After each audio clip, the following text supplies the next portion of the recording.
Hello and welcome on The Legal Eagle. We have on the show one of the youngest people to be designated a senior lawyer at barely 40 years of age. He could have been a Supreme Court judge, but he chose a different path. Brilliant, forthright, honest and eloquent. We welcome on the show someone who has offices in Nagpur, Aurangabad, Delhi and Mumbai.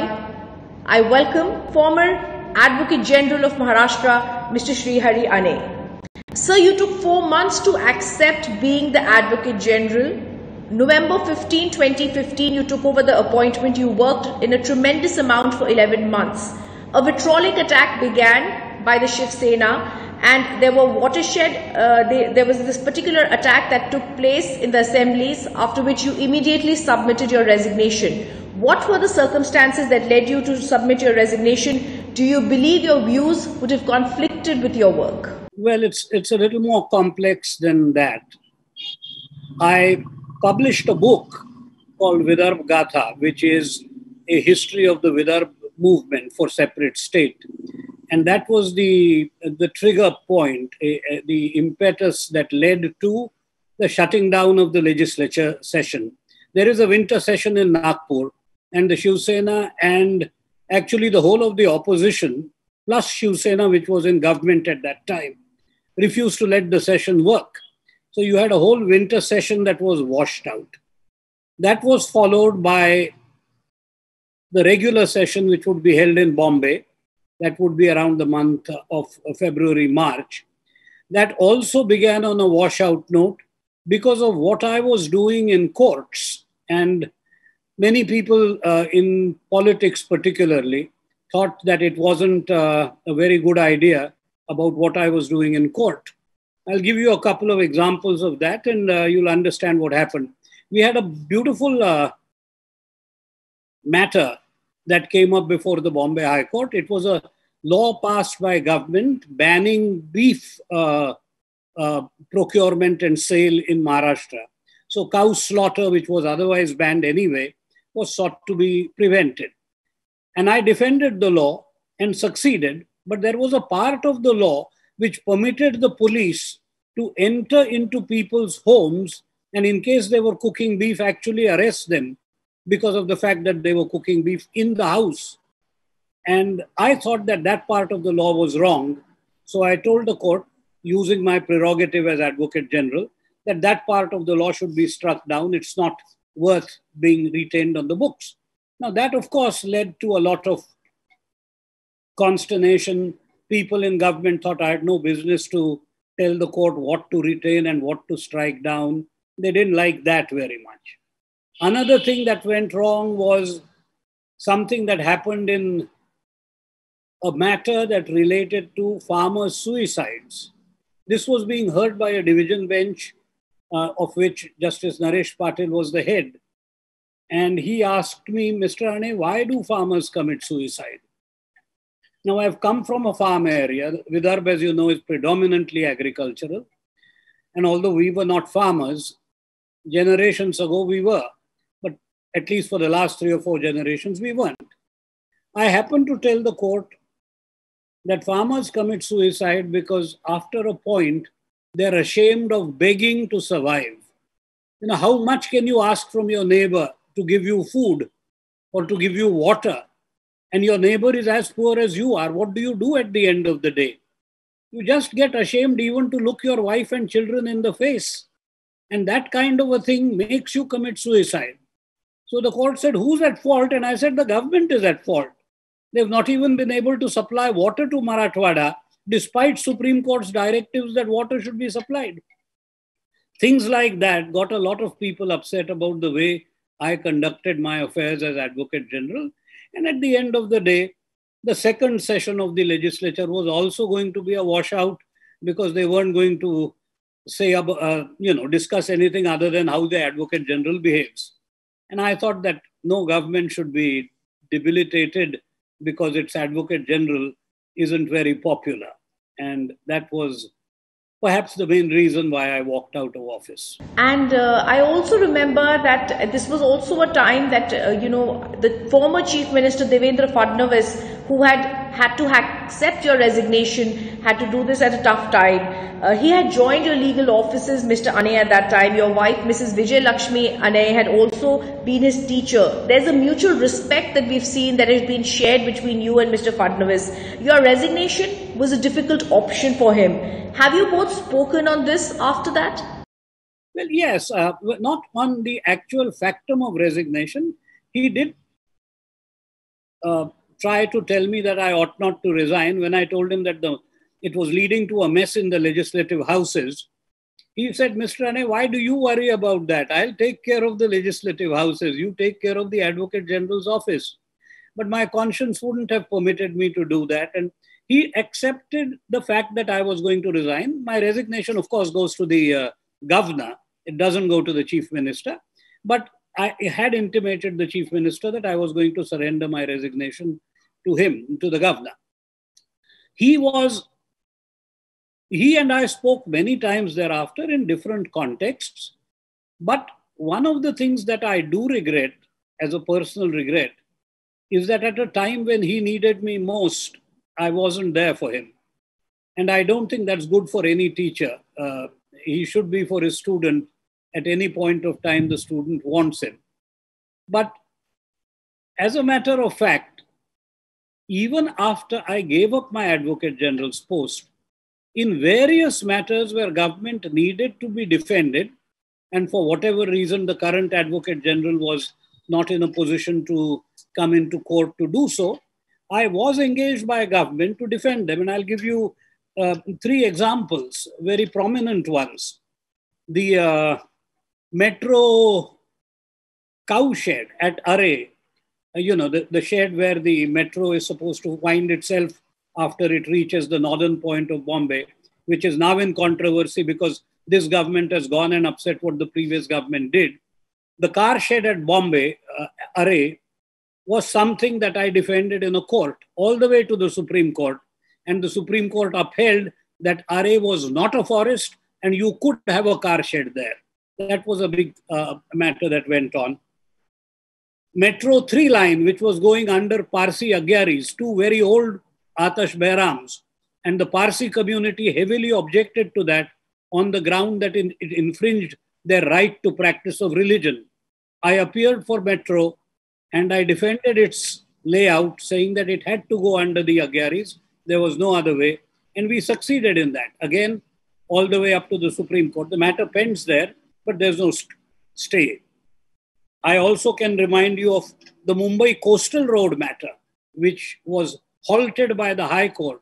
I had defended that for the government, pointing out that literally 2.5 square feet of coral ought not to stall the development of the entire western side of Bombay.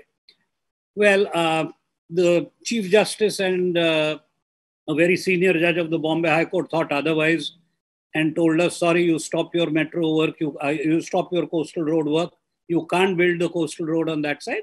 But the matter went into the Supreme Court and the Supreme Court said, nothing doing, the road can go on. And that's where we stand. So even after I was no longer Advocate General, I did not stop defending the decisions that Fadnavis's government took. Yes. In fact, Mr. Aney, I always wanted to ask you, you have been the Advocate General. You've always said the Advocate General is first the people's lawyer. He has to represent the interest of the people. Do you believe lawyers have to be social activists as well? Because there's an altruistic quality that is there that I've seen in your work, but I don't know whether I actually see that in the work of other lawyers. Well, it's a double-barrel question, so there are 2 small answers that I'll give. The Advocate General is a constitutional post. He is not elected. He is not. It's an appointment made under the Constitution. Now, the government has lawyers. They are called government pleaders. They are called public prosecutors. There's an entire army of them, both at the High Court and at the District Court and at the trial courts. So there's a lot of government lawyers. The Advocate General, by no stretch of imagination, is the government's lawyer. By definition, he is the people's lawyer. That's why he is there. He defends what he considers in his own personal and individual capacity to be correct. Even if he disagrees with the government, so be it. And where did I come across that? I've learned this, and I've learned this at the feet of no greater man than Bhausaheb Bobde, our present Chief Justice's father, who was himself the Advocate General of Maharashtra. It's a delightful story that I'm going to tell you, Rhythm. Many senior lawyers in Bombay High Court know this, but juniors don't, and it's a story worth repeating. When Bhausaheb Bobde was the Advocate General of Maharashtra, the Antule quid pro quo scam broke. At that time, there was huge cement shortage in the country. And in Bombay, if you wanted to have cement, if you were a builder, Barrister Antule, who was the chief minister, expected you to give a donation to a pratishthan called the Pratibha Pratishthan, and in exchange, you could get a certain quota of cement. It was all overboard. There was nothing under the table. Nobody was taking a bribe. But in order to be allotted cement, you had to go and make a donation to a particular trust. Now, this was challenged in the Bombay High Court.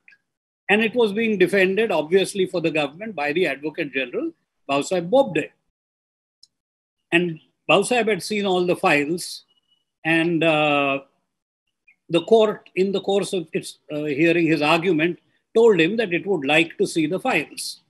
And the Advocate General said, yes, I'll show your lordship the file. So he went back to his chamber and called whoever was in charge of the brief on the government side to show the files, to give him the files so that he could produce them in court. And the man said, sir, what if the files can't be found? And Mr. Bobde said, no, the files are there. We've seen the files, so please bring them into court. But the man persisted. He said, sir, what if we just can't find the files? And then, of course, the little tube light up there blinked, and Bhausaheb got the general drift of what he was being instructed, that he should tell the court that the files are somehow misplaced, not available, needed to be hunted up, it will take 6 months or whatever. But Bhausaheb then gave a classic answer, which goes down the annals of legal history as something that, to me, authoritatively defined what an Advocate General is. He said, sir, I know the files exist.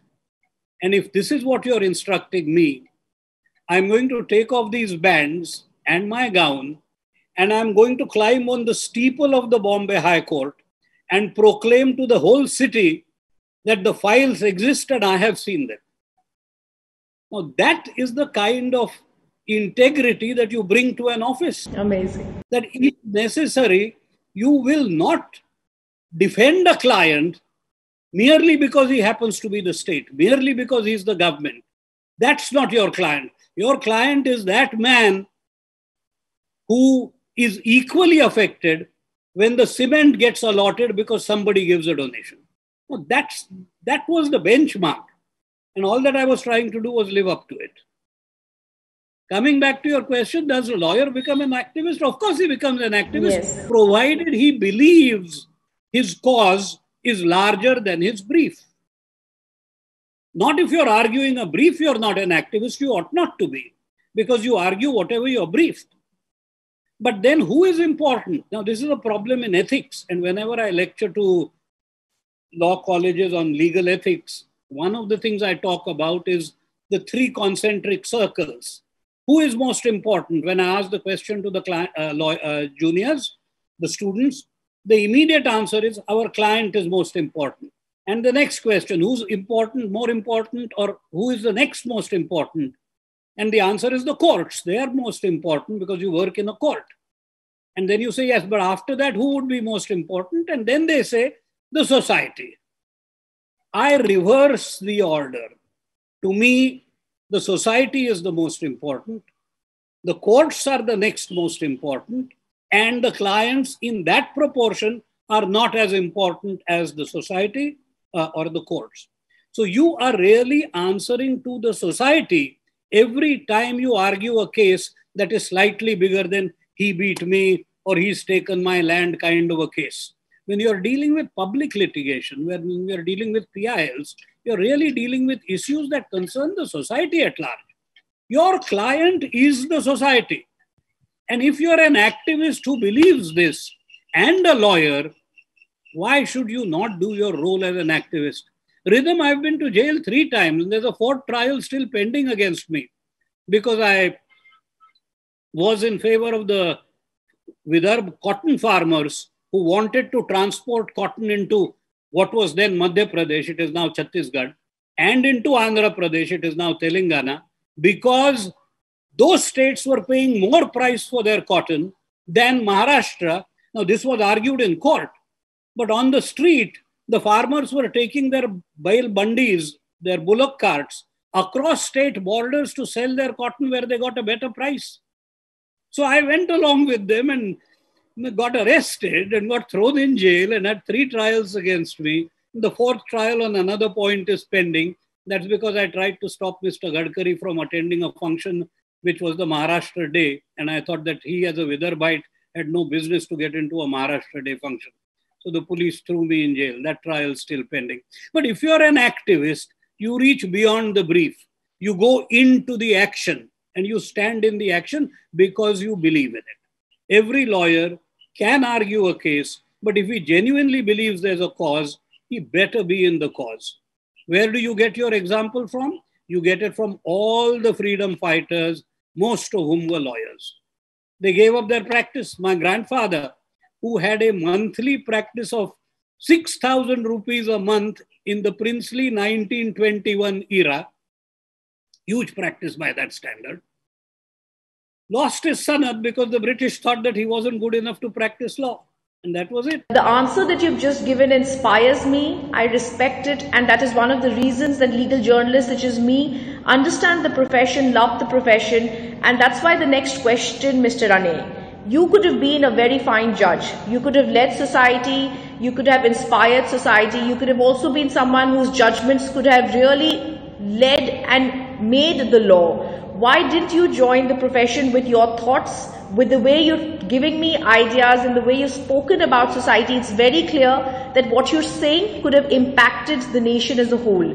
So when you were offered to be a Supreme Court judge, why did you refuse, sir? Well, it wasn't the Supreme Court, it was the High Court judge to start with. And that was way back when the judge's case didn't exist. There was no judge's case. And the judges were made on a consensus between the High Court and the government. They had to agree on who could be elevated. I'm giving you a very broad framework as it existed then.